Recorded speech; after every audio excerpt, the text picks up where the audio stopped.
Welcome back to the West Georgia Gridiron Podcast. This is week 12 of our warm-up. As always, I'm the host, Mason Taylor. And as always, I'm joined by my co-host, my father, my producer, Mark Taylor. Mason, are you excited about this week's games? My Yes, gosh, I we got am. 2 on Thursday night. We got the rest on Friday. 2 teams are on bye week. But, man, or finished for the season. But, man, I know what your team of the week is, the game of the week. So we'll get into that in just a little bit. You and I will kind of get into a little bit about some comments that we saw on social media. But we'll get into that next Thursday. And that's I don't want to spoil that. But up ahead on this show, we'll have our live show announcement that we'll be featuring on this coming Monday night. You don't want to miss that. We want to make that a great community event. Fan Zone, Game of the Week, and then Mason's matchups. That's his predictions and previews. So the state playoffs, that's live podcast recording. We're going to be doing that at Buffalo Wild Wings here in Carrollton on Highway 27 there by Walmart, and that'll be 6:30. We're going to extend that actually to about 8:30 or so, so we're going to give it about another 30 minutes because of all the teams that we hope that will be in, so we can make sure we interview all those coaches and players, and we're inviting the cheerleaders to come out and just be a great community event. So come out. We'll be giving away a gift card as well, Mason. So what do you think about that? We'll get into this one. Wow. And you were talking about this, I think, the other day, but undefeated 8-0 champions, GMSAA Division A Region 2. What do you know about this team, Mason? That's some up-and-comers for Carrollton, huh? Yeah, I'm not sure which grade this is. I know it's not the 8th grade team, so this is either the 6th or the 7th grade team. But I think all three of them won the region, actually. I know I think the 6th and 7th grade teams dominated North Paulding. I think they blew them out. I know the 8th grade team had a pretty close one with North Paulding. They did pull it out in the end. But I know the 8th grade team is top 5 in the state. I know the 6th grade team is, I believe, top 10 in the state as well. 7th grade team, I don't think they're quite top 10 caliber. But yeah, it definitely gives you some hope when you got kids that are going to be freshmen next year coming up that are top 5 in the state as a team together. And then obviously in 2 years when you'll have some kids coming up as freshmen who are also that pretty good. And Carrollton always does a really good job of making sure that they have seniors that have a lot of talent, but then also like right now we have a lot of seniors who have been playing since they're sophomores and they have a lot of experience under their belts, very good players. But then you also right now have a lot of sophomores and some freshmen who are getting a lot of reps in right now, and they're going to end up being those seniors in a couple of years who have had a lot of experience. So that's one thing that I do think Carrollton does very well, and I know Bowden does the same, and I'm sure Central does. You know, all the teams around here do a great job. But yeah, Carrollton, their middle school teams dominating, winning the region championship, now getting prepared for the playoffs as they're going to try and win the GMSAA state championship. Yeah, congratulations, young man. You know, in Carrollton and Carroll County both have great feeder programs, but look at that back row. Man, that's some athletes. I'm glad that I'll have to feed them. All right, and then GBP Sports Game of the Week. Mason, talk about these. Second year in a row. That Finally got it right? Well, they've gotten some of these games over the year, over this past season right. But Carrollton, Douglas County, it's now going to be the second year in a row where this game's going to be televised. Obviously, last year was up there in Douglasville. We were actually at that game, and North Paulding, Marietta. I mean, I know they don't want another big game on the stream because they don't typically have commentary, and obviously they want GBB TV. They want that game to be the game of the week and not have 2 games of the week. But North Paulding, Marietta, I mean, it does have a lot of playoff implication. It's going to be a good game, but I definitely think there's other games that are going to be better than that game. Still an important game for those two. Still, GPB tends to like those, Atlanta area teams more than they do the Southern Georgia teams, which is it's unfortunate because some of those South Georgia matchups, like I think Valdosta Lowndes play this week. Some people, and like me, I would love to see that on TV and not North Paulding, Marietta. But Douglas County, Carrollton, definitely my game of the week. I think it's going to be the game of the week in the state. There are some other ones that are up there with them, but I definitely think they got that right, and we're blessed to have the attention come to Carrollton. And we had a couple games on GPB Sports last year. Obviously, this is only the first one this year, but it gets a lot of exposure to some of those kids that maybe not a lot of people know about. You go see the highlights or whatever, and those kids get talked about. So it'll definitely be a good opportunity for both of these teams. It's all happening on Halloween night, October 31st, 7:30 p.m. Mason, there's 3 things I like about this game, this Douglas County and Carrollton game. There's 1 dislike, and the 3 likes are, well, we got the home field advantage, finally, because the last 2 times we've had to play them on their field. Right. And then we have better concessions. Let's just talk about that. And then third, we don't have to go through airport security in order to get in the game. All right. Now, my 1 dislike, though, is it will be on TV and there'll be those delays for television timeouts, but we'll take it for that home field advantage. If you want to play in the state championship game, you got to get used to it, right? Ooh, the path goes through them. So here's your game of the week. Carrollton Trojans, Douglas County Tide. Carrollton, the number 3 team in 6A, according to GPB Sports. I think they have Douglas County at 7. But if this was college football, that would be the equivalent of Texas A&M hosted Ole Miss. So this is that caliber of a game, a very important game for the region championship, and we'll talk about it later. But Douglas County trying to do something they haven't done in 60 years. Carrollton trying to do something that they've been doing pretty easily over the past 60 years against Douglas County, and something that they've been doing pretty easily in all of their years, and that's win a region championship. All right, Mason, let's get into all the action. We're going to begin with Bowden Red Devils. Bowden, this game was actually supposed to be on Halloween, but it got moved to Thursday. I'm sure both of these teams are glad that that's happening. Obviously, don't want to be playing on a holiday. But this game's going to feature 2 dominant signal callers. For Bowden, it's going to be senior quarterback Joshua Hopkins. For Tryon, it's going to be junior quarterback Link Allen, and they're both getting ready to go toe-to-toe. Bowden is coming into the contest hot. They've won their last 4 games. They're actually fresh off of scoring the most points they've had all season with a 68-14 resounding win over Greenville. And the Red Devils, they've had 6 matchups this season that they've won by 20 points or more this season. So they're getting used to these big wins, and it's no surprise to really anybody. Junior athlete Connor Daniel, he was a one-man wrecking crew in that game. He rushed for 63 yards, 2 touchdowns. Also picked up 55 receiving yards and a touchdown. Sophomore running back Joshua Chandler, he also rushed for 81 yards and 1 score, as he was another key player. On the other hand, though, 2 weeks ago, Tryon went to overtime with Greenville. They got the win 26-20, and it was actually tied 14-14 at halftime. But obviously, Tryon Bulldogs were the better team in the second half, just barely. And that says a lot when you have a team like Bowden who puts up 68 points, only gives up 2 touchdowns, and then they're taking on a team in Tryon who had to go to overtime with that same Greenville team the week before. So that says a lot right there. But Tryon, in that game, they found their leader in sophomore running back Landon Kimball. He rushed for 155 yards and a touchdown. He picked up 8.2 yards per carry. He's become a key player for the Tryon Bulldogs. When he posts at least 80 rushing yards, the team has been 2-1, but otherwise they're 2-4 on the season. So, but he was just one part of a very punishing run game in that game. They were unstoppable. They finished with 279 rushing yards total. It's actually the most rushing yards that Tryon has posted as a team since the start of last season. Bowden, they sit at a record of 7-2 as of right now, trying to make it 8-2 for the second year in a row. For Tryon, their records as of right now sits at 4-5, as they're going to try and make it 5-5, sitting at 500 heading into the playoffs. But Bowden last year, back in November, they beat Tryon 42-16, a pretty conclusive game there. The rematch, obviously, for the Red Devils, this time it's going to be on the road. But Bowden, they lead this all-time series 31-11-1. And Tryon, they're looking to get their first victory over Bowden since Coach Finley's first season as the head coach at Bowden back in 2018. Since then, Bowden has won 4 of the last 4 meetings between these 2 teams. And obviously for this game, Mount Zion really needs Bowden to win this game. Obviously, it's looking like Bowden's going to do that. I don't think anyone thinks Tryon's going to win this game, but Mount Zion definitely wants Bowden to win this game so that they can have the potential to clinch a 2 seed here.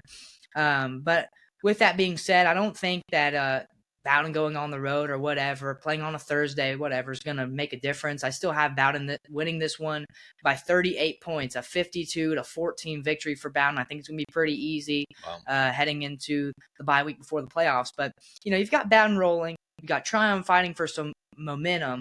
Do you think there's any path where you can see this one staying close, or are we just looking at another Red Devil route here? No, there's no way that Tryon's going to be able to stop Prothro and Wilson for all 4 quarters. We've been on that field. If you've ever stood next to Prothro, you're going to have a ladder to get next to him with his strength and his height. You better get because you're going to be climbing a tree to defend him. No, Bowden easily with this one. Yeah, and there's a reason that the Georgia Bulldogs want him to come play for them on Saturdays, for sure. Well, we're going to head on to Villa Rica Wildcats instead. No. All right, up next, we're going to talk about Villa Rica Wildcats. And after a decisive win last week. Yeah, very decisive win. Villa Rica, they're also playing on a Thursday. That's why we're covering them second for those wondering. But they're, again, playing on a Thursday. I'm sure they're also glad that they won't be playing on Halloween. I actually might be attending this game, so we'll see how that shakes out. But they're going to be taking on the East Paulding Raiders, and I expect the scorekeeper to be very busy because if their previous games have been any indication, these teams will light up the scoreboard. As a matter of fact, Villa Rica, they just put up the most points they have all season, and it's kind of fitting that Bowden and Villa Rica are going next week right after one another because they both did this past Friday. But Villa Rica put up 56 points on the Kennesaw Mountain Mustangs as they beat them 56-35. And Villa Rica, they're ranked 123rd in the state. Kennesaw Mountain, they're only ranked 257th. So this win for Villa Rica wasn't entirely unexpected. On the other hand, you have East Paulding, who came in tearing into Friday's game with 3 straight wins, which was a stretch for them where they outscored their opponents by an average of 34 points a game. And they actually left Friday with even more momentum as they took down the South Paulding Spartans 31-14. Actually a pretty similar result as when Villa Rica took on South Paulding. But East Paulding, they are at 6-3 right now on the year. Villa Rica a little bit different as they're only 4-5. And this game for them, the winner of this game will be the 3 seed in that region. The loser will be the 4 seed. Villa Rica definitely wants to win this game because if you're the 4 seed, well, that means you have to travel to Langston Hughes for the first round of the playoffs. And if anything, I think Langston Hughes is the best team in 5A right now. And you definitely don't want to be doing that. But last year, Villa Rica came up short. They only lost 21-10 last year. And Villa Rica is definitely going to be thankful that East Paulding's quarterback from last year, Chance Bowknight, is graduated because he rushed for 56 yards and a pair of touchdowns. He also threw for 165 yards and 1 touchdown. So, again, they're going to be very glad that he has graduated. But you look at who they have now, sophomore quarterback Bode Spence, and so far this season he's thrown for just over 1,800 yards, 19 touchdowns, only 3 interceptions. He has a 126 QB rate. He also has rushed for just under 400 yards and 5 rushing touchdowns in all of those 9 games. So, you know, Bo Knight's gone, but now Bode Spence is there. So we'll see how Villa Rica does against the young sophomore, and we'll see if he's enough to change the final result. East Paulding does lead this series all time 8-2. Villa Rica, they have not beaten East Paulding since back in 2016. It's been almost 10 years since they've beaten the East Paulding Spartans, East Paulding Raiders. And since 2016, East Paulding has won the last 4 meetings. So Villa Rica trying to get a win over East Paulding, which recently has not been the case. Obviously, last year, again, East Paulding came up with a very close victory. But will Bode Spence, I think that's one of the big questions. Will he be enough to change the final result in favor of East Paulding? And I think he will. Unfortunately, I have East Paulding winning this game 38-21. A 17-point victory for the Raiders on the road. And again, I don't want that to happen. Villa Rica is going to be in the playoffs either way. Obviously, they're going to prefer a 3 seed because they'll end up probably playing Lovejoy or Northgate first round instead of, again, having to play the best team in 5A or one of the best teams in 5A in Langston Hughes. But this game's on a Thursday night, and this one kind of goes with Bowden as well. A little bit of a different rhythm for both of these teams when you have to play on a Thursday night. And do you think that affects the preparation or performance at all? Well, I think that on paper, I think you would agree that East Paulding is the better team based on the strength of their offense and their defense, based on their performances that he just had. Villa Rica had a dominant win last week. I think we'd both agree on that. Yeah. With their own explosive offense. But I also think that they give up more points than I'm comfortable with. And then I think that Villa Rica comes into this game and home thinking that they'll be able to exchange punches with East Paulding.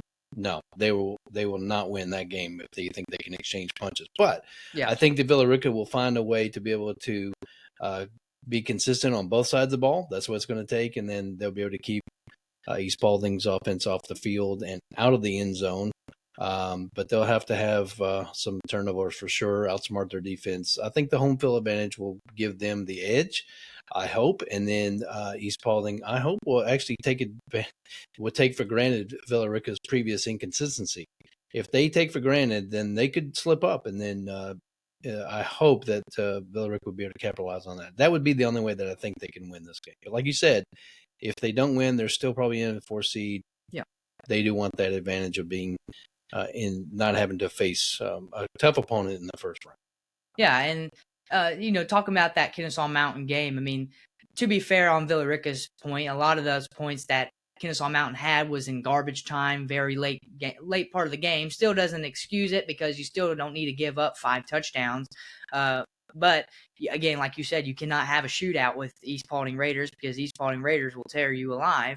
And I think if there's one word to kind of describe this season for Villa Rica, it's consistency. That has been the big key for them. You got to be consistent on both sides of the ball. Sometimes they've been more consistent offensively in one game and not very consistently defensively, or vice versa. And sometimes they've been hitting on all cylinders. Sometimes they go out there and they can't hit anything.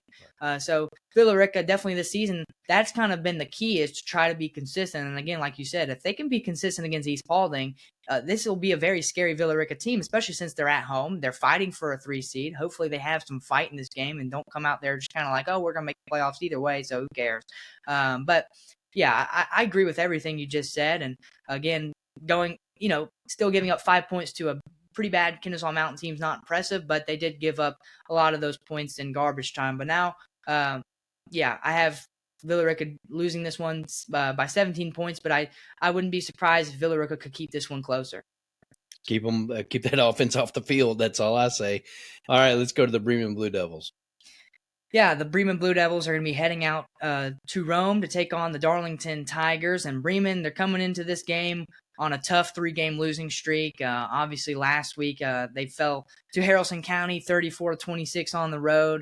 It was Haralson County's senior night in their last game of the regular season. Haralson County obviously made the best of that, as they're now 7-3 heading into the playoffs. But for Bremen, again, they're another team that's been trying to find some consistency here, especially when region play started. But on the other hand, you had Darlington, who they were in the Battle of the Tigers against Temple, and they definitely treated their fans to a battle, as the score was 44-41. Darlington did fall short of Temple, but while Darlington didn't get the win, they did lead Temple 13-7 in the first quarter, so they did have a slight lead there for the brief part of the first half of the game. But Darlington, they're 3-6 on the year as of right now. Bremen, obviously 4-5 on a 3-game losing streak. They were at one point 4-2, and now they're 4-5. But last year, Bremen did beat Darlington by 40 points. They beat them 54-14. Obviously, Bremen was at home last year. Now they're going to have to be hitting the road. And again, kind of like Bowden, we're going to see if that makes a difference going on the road. And sometimes it does. But I don't, Darlington leads this series 8-5 all time. Darlington, they haven't beaten Bremen since 2021, but since that 2021 meeting, they've only played once, and that was last year. So Bremen trying to close the all-time series gap that Darlington has, that lead. But, I think this one will be a good one. I kind of see this one going kind of similar to the way a lot of these games this week are going to go, and like Villa Rica's. I only have Bremen winning 38-20, an 18-point victory for them. Their defense hasn't been too impressive, especially, I'm watching those highlights. And Paxton Ray, don't get me wrong, he's a great talent at quarterback, but he's just running all over them, bouncing in and out of tackles. I mean, he's just like, he's in traffic one moment, and the next moment he's breaking down the field for an 80-yard touchdown. And when you're playing against a triple option team like Darlington, you have to be able to tackle. You cannot just let them run all over you, because Darlington will do that. And Darlington, I know Miles Twyman. I've seen some stuff on him. He is one quick human being. And again, they run that triple option. That can get tricky. So for Bremen, they're going to have to be really, really disciplined defensively. But, at the same time, offensively, they're going to have to be hitting on a lot of cylinders as well. And I think they will. I do. Again, I think they break that 3-game losing streak. I think Bremen's the better team here. And if they can beat Temple 30-0, and Temple only beats Darlington by 3, we'll kind of see right there. Bremen might have the advantage here. But I have Bremen winning 38-20, an 18-point victory for them on the road to close out the regular season as they get ready for the playoffs. But I got Bremen by 18. Kind of, who do you think is going to win this game? And do you think that 18-point margin, do you think it feels about right? Or do you think this one could surprise us and stay tighter than folks expect? No, Bremen with a comfortable win. Darlington, look, they've lost against some really tough, stronger regional opponents like a Bremen. So I don't think they have a chance. When they lost against Peprel, Heard County, Temple. Bremen, I think will still just be way too much. I'd have to agree with you on that one. All right. Well, look, next up, Carrollton Trojans. Let's go, Trojans. Yeah. All right, enough of that. All right, so let's get into this one, Mason. This is your game of the week. This is your school, too, that you're a part of. So you're going to be there helping call this game, help with this Trojan Nation network to be able to cover this one. Yeah, and one of my favorite stats for this meeting is Carrollton is a perfect 10-0 against Douglas County since October of 1965. And again, they're going to have a chance to extend that dominance on Friday. Trojans, they're going to be playing at home against the Tigers. Both of these squads will be entering this one on the heels of victory. Douglas County, they're going to be up against a hot Carrollton team. They just extended their winning streak, obviously, to 9 as they're 9-0 on the year. They blew past East Coweta 2 weeks ago, 50-23. The Trojans' offense checked out after the first half, but to be honest with you, they had so many points on the board already, it didn't really matter. In the match, that game, it pitted two dominant backs against one another. You had for Carrollton, senior running back Cam Wood. For East Coweta, junior athlete Ricky Howell Jr. And for Cam Wood, he had a great game. He rushed for 106 yards and 3 touchdowns on only 8 carries. On the other side, Howell did his best for the losing side. He did pick up 87 receiving yards and 1 touchdown. But on the other hand, you have Douglas County, who is coming out of a proper fight with Chapel Hill. They could not be stopped. They beat Chapel Hill 48-10. Really nothing unexpected, though, because Douglas County is ranked 11th in the state. And then you got Chapel Hill, who's ranked 314th. So, again, that was not unexpected to any stretch of the imagination. But Carrollton, they're going to need to keep an eye on Douglas County 3-star running back Zamarcus Lindley. He was instrumental in that Douglas County win against Chapel Hill. He had 67 rushing yards and 3 rushing touchdowns on only 8 carries. And that's the most rushing touchdowns he's had since back in October of last year. Another guy was freshman athlete Jeremiah Mathis. He got in on the action. He returned a kick for a touchdown. On the defensive side of the ball, a lot of the credit has to go to that front 7 of Douglas County. You got 4-star senior defensive end and Texas A&M commit. Also, former Carrollton Trojan, Jordan Carter. Jordan Carter was a part of that state championship state runner-up team when they lost to Mill Creek. He was a freshman at Carrollton, and obviously after that season transferred to Douglas County. But he had 2 sacks in that game against Chapel Hill, and he's really been hot recently. He's posted at least 1 sack in the last 3 games that he's played in. You also have senior linebacker Richard Dice, who's a Westlake transfer. He was another major factor on defense. He picked up a sack and made 10 total tackles, and if I'm not mistaken, he just committed to Georgia Southern. So those are some guys on the defensive side of the ball. You know, we've seen Richard Dice before. I mean, he played on Westlake last year, so we know what he's about. We know what Jordan Carter's about. Obviously, he used to be a Carrollton Trojan. And again, we're very familiar with these guys. We played against Marcus Lindley last year. He didn't do too hot against us. And I really think this one's going to be interesting because there are some players on Douglas County, including their quarterback, who we haven't played against, and we have no idea what it's like to play against them. Not that it's, it might not matter, but at the end of the day, it's not like we're going against the same exact team from last year. This is a different team. They've added some pieces in, especially defensively, so we'll see how it goes. But again, Carrollton 9-0, Douglas County, they are 7-2. Now, those 2 losses, they had a 13-point loss against Langston Hughes on the road. They had an 8-point loss to Buford on the road. So both of those losses, a 2-score loss and a 1-score loss, but they both of their losses this season have come on the road, and they're hitting the road to take on Carrollton. So their third loss could be their third on the road. So I kind of see a trend there. But last year, Carrollton went on the road to Douglas County on GPB TV, beat them 49-28. And the question here is, do the Trojans have another victory up their sleeve, or will the Tigers turn the tables on them? And a quick stat here, obviously I know they're 10-0 since 1965, but Carrollton, they do lead the all-time series here 17-9-1. Douglas County, they haven't beaten Carrollton since 1964. If I'm not mistaken, 1964 was Douglas County's one and only state championship year. And that was, so they haven't beaten us since Charlie Grisham was the head coach at Carrollton. So just to kind of put that into perspective for y'all. But Carrollton, again, they've won the last 10 meetings, trying to make it the last 11. But do the Trojans have another victory up their sleeve, or will the Tigers turn the table on them? I have the Trojans getting another victory here, a 41-24 victory, only 17 points. I do think this one will be close. We've had some games this year that, again, like the Parker game, where we thought it was going to be close or closer, and it was not close to any stretch of the imagination. I don't think Douglas County is going to not, only put up 7 points. I'd be surprised. But I do have Carrollton getting a somewhat comfortable win here. Again, 41-24, 17 points. But again, looking at that crazy stat, Carrollton, they have not lost to Douglas County since 1964, back when Charlie Grisham was the head coach at Carrollton. That's a crazy stat there.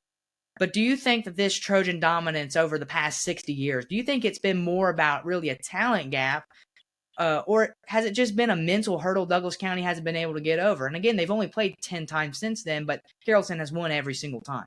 Oh, talent gap, no doubt. However, Douglas County has played arguably a tougher schedule this season, so that may give them a slight edge. I don't know that it's an indicator that Buford only beat them by 8 because it was so early in the season at the beginning. Right. So that may not be a great indicator. They may blow them out if they were to play Buford today as the season's gone on. They've gotten better, and they put some things, in motion as far as getting tighter on their team play. So, but that may give them a slight edge, but my heart tells me that there's no way that Carrollton's going to let them come on their turf and beat them. Now, look, Douglas County maybe looked at the Texas A&M and LSU game and thought they're going to come into their house and take over. That is not going to happen in Carrollton. They assure you they're not going to let that happen. They're not going to let them come in and embarrass them like that. Well, speaking of Texas A&M, they have a couple of Texas A&M commits. Like I said earlier, like their I said, 4-star senior defensive end Jordan Carter, former Carrollton Trojan, he's committed to Texas A&M. Don't get confused. You're still in high school. That's different. You're not at A&M yet. They got a 4-star senior wide receiver, Aaron Gregory, who's doing really well this season. Probably probably leads in a lot of the stats for wide receivers in 6A this season. He's also committed to Texas A&M, so a couple of Aggie commits there. Woo! We'll find out in 2 days, Mason. Yeah, I'm sure will. All right. Well, let's head on to Central Lions. Yeah, this game's gonna be boring. Kind of sucks. Boring. It's their homecoming, and they're taking on Northside, and Northside's only 2-7. And even if Central loses this game, they're still going to be region champions. So, not a lot is on the line here. Obviously, just a reputation. And it would look really bad if you lost to a 2-7 team as a 9-0 team. But this one is not going to be a good game, I don't think. Central, again, two different trajectories here. Central 9-0, Northside 3 straight losses. And you can say that none of that matters once you get on the field, but we all know it does. And Central, they really took it to Griffin again in those full 4 quarters last week. They beat them 56-21. They had a 28-0 lead at the half. That was their 7th game that they've won by 34 points or more this season. Again, that blowout is nothing new for Central. And a big part of that Central victory, it came down to the chemistry between junior quarterback J.R. Harris and obviously his top target, senior wide receiver Avery Tanner. And Dad, I know you had some comments about Avery when we were on the sideline, kind of when he was scoring all those touchdowns, a couple feet away from us. Yeah, remind me a lot of Peyton Zachary of Carrollton. Hello. I'd have to agree with you on that one. Definitely, they got the same exact size, or very similar size, and they played the game. I think style similar as well. Yeah, very very similar style. But Harris, J.R. Harris, he threw for 230 yards, 5 touchdowns, completed 76% of his passes. Avery Tanner, 86 receiving yards, 3 receiving touchdowns, all in the end zone. But thanks to that big game by Avery Tanner and by J.R. Harris now up to 28 passing touchdowns this season fantastic job by him. And I know a lot of people would think, and me included, I think J.R. Harris is a top 3 quarterback in 4A, and I'll fight anyone on that. But Northside, on the other hand, they suffered a 49-14 loss at the hands of the Jonesboro Cardinals. And, Jonesboro is ranked 95th in the state. Northside's only 281 in the state. But, again, this is kind of why I think this is going to be a boring game. Central will have to keep a close watch on junior running back Alex Tarboro and also senior athlete Jay Jackson. I don't know if it's Jai or Jay. I'm going to say Jay. But they did have a big impact in that game, even though they lost. Tarboro had 159 rushing yards and a rushing touchdown. Jackson, he had 120 rushing yards. And, that was kind of the big bright spot there for Northside. And they don't have a lot of bright spots. I think this is going to be like the Monday's Mill game, to be honest with you. But Northside, again, 2-7 on the year. Central's 9-0. And this matchup could be decided on the ground. Central, they've been unstoppable on the ground this season. Obviously, it's pretty easy when you have the Walton brothers in your arsenal, and then you also have Zaylen Person, who you talked about on Friday as well. If the Walton brothers weren't even at Central, he would still get the job done as one of the best running backs around. So, they have 3 really good running backs and a very deep running back room, to be honest with you. But they're averaging just over 205 rushing yards per game as a team. For Northside, they don't really struggle in that department either, though. They've been averaging 235 rushing yards per game. So this one could be a tough fight on the ground. We'll see how each team's run defense does, and I can kind of give you a hint. Northside probably won't do so well. Last year, Central beat them 38-7 back in November. Central was up 28-7 at halftime. Again, they're going to try and repeat that this year, if not better on that. Central leads this one 3-0. Not a very historical meeting between these two teams. It's a pretty new one, to be honest with you. But Central, I have them winning this one 55-10, a 45-point victory for the Lions on homecoming. I think this is going to be an easy one. I think they obviously know what they're doing, hosting them for homecoming. But Central, again, they've been steamrolling everybody. 7 wins by 34 more points this season. And do you think that right now, obviously, like I just said, I think this one's going to be boring. It's their homecoming. It's the last regular season game for them this season as they get ready for the playoffs, going in to be the 1 seed. You're a top 10 team in 4A. Pretty much everybody has you ranked top 10 in 4A. So do you think that the biggest challenge for Central right now, do you think it might just be just trying to stay focused for the playoffs? Ooh, good question. Yeah, I think they're going to – I know it's their homecoming. I know it should be an easy win. I wouldn't say necessarily a rental win, but I would think that they need to stay focused on their fundamentals. I think that they don't need to let up. Keep the prize in mind for the state championship, yes, but don't let up now. I think that they've got to be able to not let the hype of being one of the top contenders for the state in their class distract them from playing their game. Every game until game 15. But I think that personally, after witnessing that decisive win against Griffin in that, I guess what they call region championship, 3 in a row, I think that I think they're going to take it all this year. I know you have something different opinion about that. We'll get into that next Thursday in preview show. But I think they have what it takes at least. But the playoff road they'll run deep into it, but they're gonna have some challenges for sure. So I hope that they can pull it off. We'll leave it at that. Yeah, and I'm not gonna touch too deep on that, but I do think it's gonna be interesting when Central plays these top 10 teams in 4A.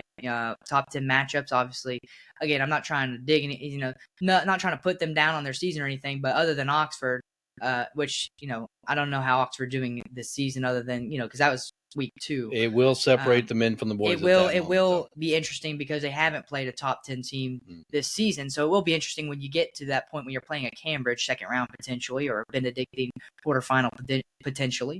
It will be interesting to see how they can do. And again, like you said, I do think that they have all the tools, especially coaching wise, to get this one done.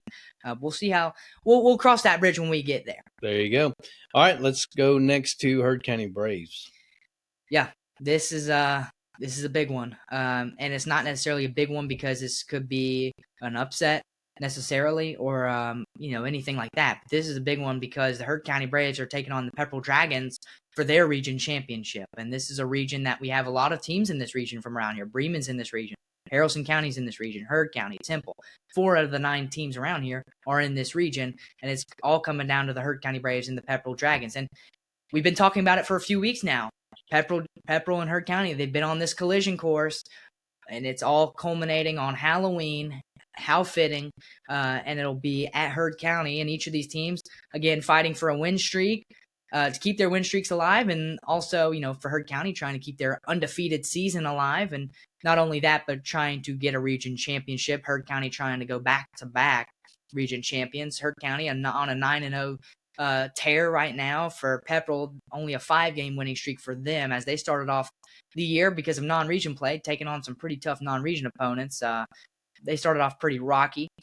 But Heard County, they're coming off of a 54-28 homecoming victory over Model last week. The result, again, nothing new for them because they've now won 7 games by 20 points or more so far this season. That means there's only been 2 games where they have had a game closer than 20 points. A big part of that victory last week came down to the chemistry between junior quarterback Ethan Tisdale and his top target, junior running back Darius Coleman. Tisdale threw for 270 yards, 2 touchdowns, completed 84% of his passes, while Darius Coleman, he rushed for 79 yards and 3 touchdowns on only 7 carries. Tisdale also racked up a 159.4 passer rating, which is the most he's had since the Clarkston game week 1 of the season. The team also got some help courtesy of junior wide receiver Brody Buck Cofield, who I'm going to continue to say it. I'm so glad he's back from injury. I'm glad that did not put him out for the season and ruin his junior year. But he picked up 42 receiving yards and a pair of scores as well. And special teams, they accounted for 12 of those 54 points. And perhaps the biggest highlight for special teams came courtesy of junior athlete Trip Kerbo, who ran a punt back for a touchdown. Defensively, they sacked the quarterback 7 times.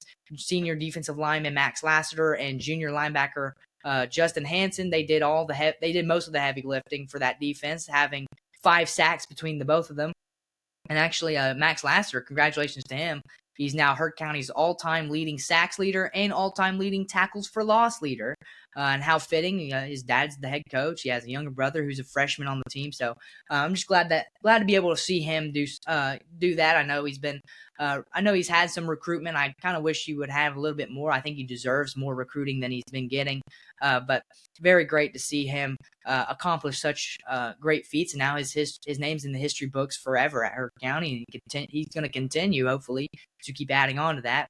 On the other hand, though, you have a Peprel offense who rose to the challenge against Harrelson County 2 weeks ago.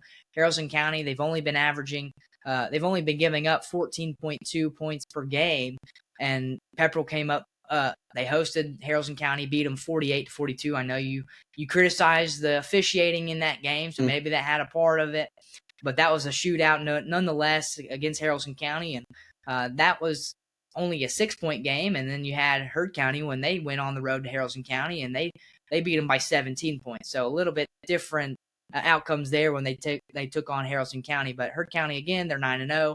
Peprel's 6-3 on a 5-game winning streak. Last year, Heard County beat them easily, 42-15.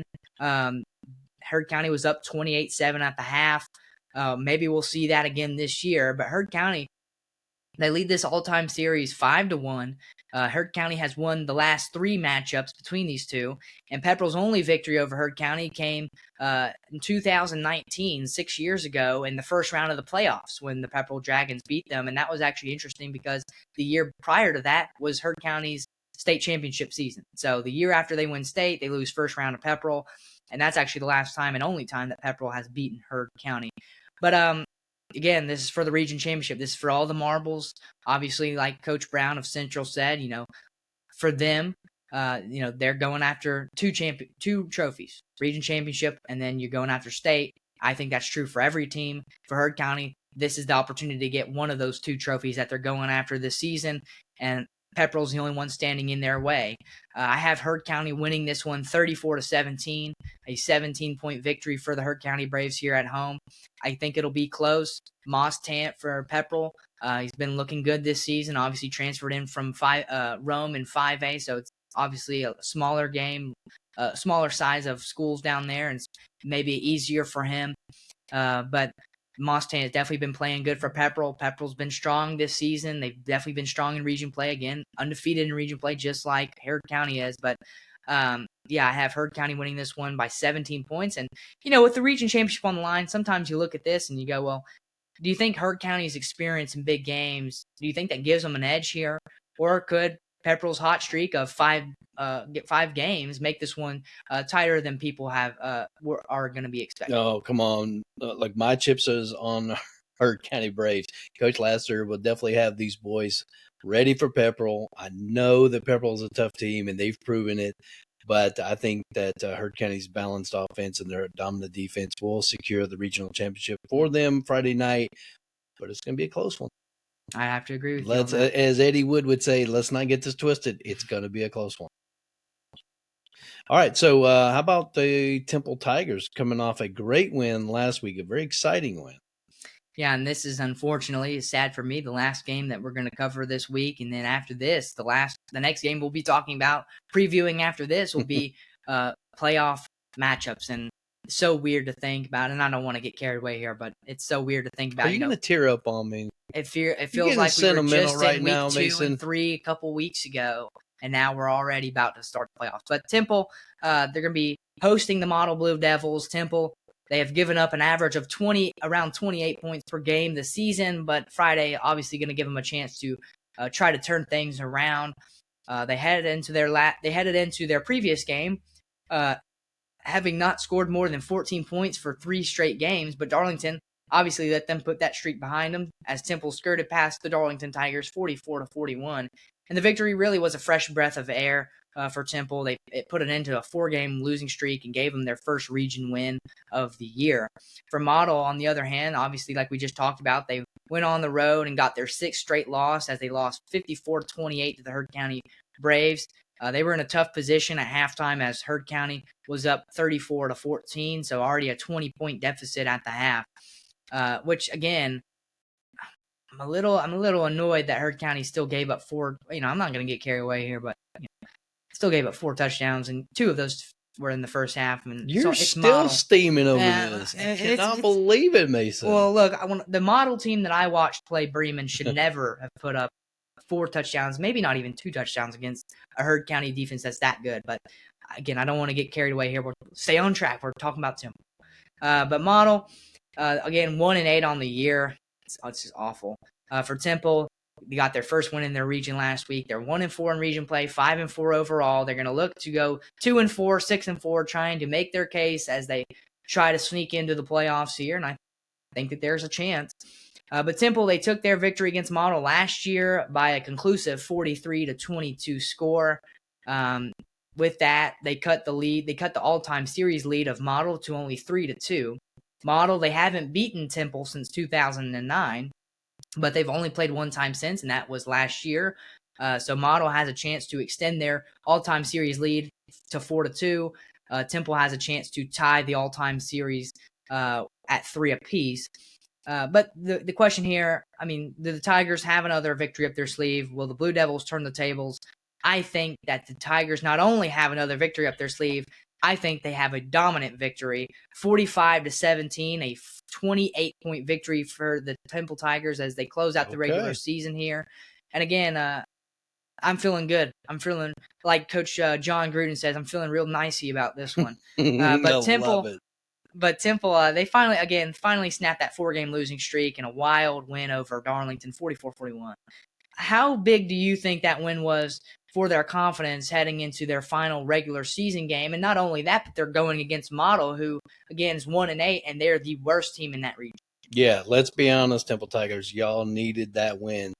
I don't think you should have any problem with Model. Look, Model, if you're listening in on this somehow, we've got some flag football teams here that will take you on any day of the week, because I think that's what probably is better fitting for you. But as long as Temple repeats what it was that allowed them to get that exciting win over Darlington, I think that JoJo Jones and Jaden McDaniel will have a breakout game, I hope, to be able to secure a playoff spot. I'd have to agree with you on that one. And again, Temple, I have them 45-17, a dominant victory for them. And again, Temple, I mean, I think that they will, but if there's any doubt by the playoff committee or any power ranking bullcrap that they have going on, I think Temple, with the win here, will definitely solidify their case at 6-4 on the year. They deserve to sneak into the playoffs. Mason, what's the saying? It's not how you start, it's how you finish. Yeah, it's not where you begin, it's where you end. That's right. I love Just that. ask Bowden. Yep. Just a reminder, state playoff, live podcast recording, and special team spirit night. Come out and support your teams, wear your fan wear, giving away a Buffalo Wild Wings gift card. You'll have cheerleaders, coaches, players there. And, man, this is going to be – I'm so excited about this, Mason. This is Monday, November 3rd, 6:30, 8:30. Bring all your family, bring your friends. Come out and support, get some good food, watch some sports. Now, I will say this, Mason, and I know you didn't expect this, but I would just want to say how proud I am of you as we're closing out these last games of the regular season to be able to, again, since you were 6 years old, I saw something in you, your passion and love for sports, but also just the ability to be able to remember facts and figures and just to be able to now see that come to where you can put that into practice with your own podcast. I cannot be more proud of you. So anyway, with that said, I don't want to get teary-eyed either. So we're going to move forward. But follow and share us on all your social media. Share us on all those pages, those groups where you follow high school sports in West Georgia, and listen to us by audio on Apple Podcasts, Spotify, and then watch us on our YouTube channel. And come out, put that on your calendar, save the date for November 3rd. We'll see you on Monday night.